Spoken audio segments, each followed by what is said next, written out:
God's cure for anxiety, 7 steps to peace. Does your mind ever feel like a browser with 100 tabs open? You're exhausted but you can't sleep. You're worried about tomorrow, regretting yesterday, and completely missing today. If you are fighting a battle in your mind right now, you are not alone. But here is the good news. The Bible doesn't just say, stop worrying. It gives us a blueprint, a specific cure, for the anxious heart.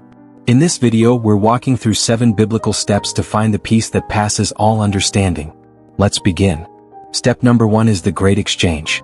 1 Peter 5 verse 7 gives us a powerful command: cast all your anxiety on him because he cares for you. The word cast here doesn't mean to gently hand it over. In the original Greek, it means to throw, to hurl.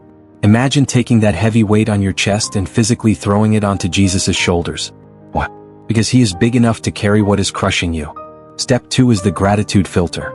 Philippians 4 verse 6 says, do not be anxious about anything, but in every situation by prayer and petition with thanksgiving, present your requests to God. Notice the secret ingredient? With thanksgiving. Anxiety is fear of the future. Gratitude is trust in the past. You cannot be truly thankful and terrified at the exact same moment. When panic knocks on the door, let praise answer it.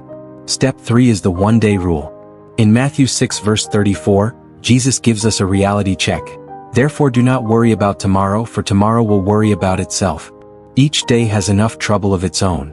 Anxiety tries to make you live next week, next month, or next year, today.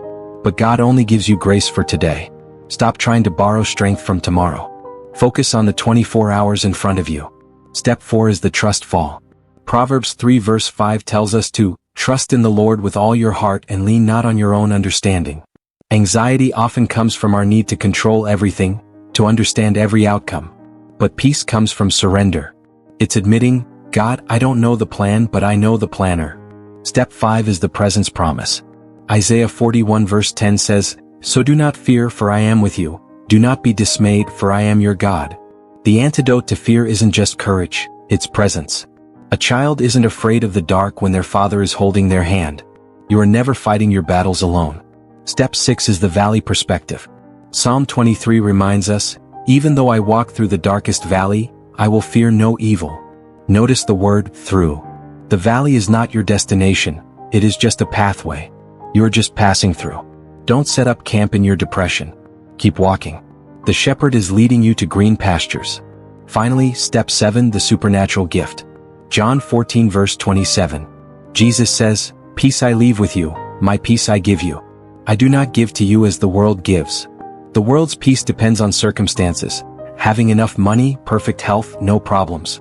God's peace exists in the middle of the storm. It is a gift. You just have to receive it. Which of these 7 steps do you need most today?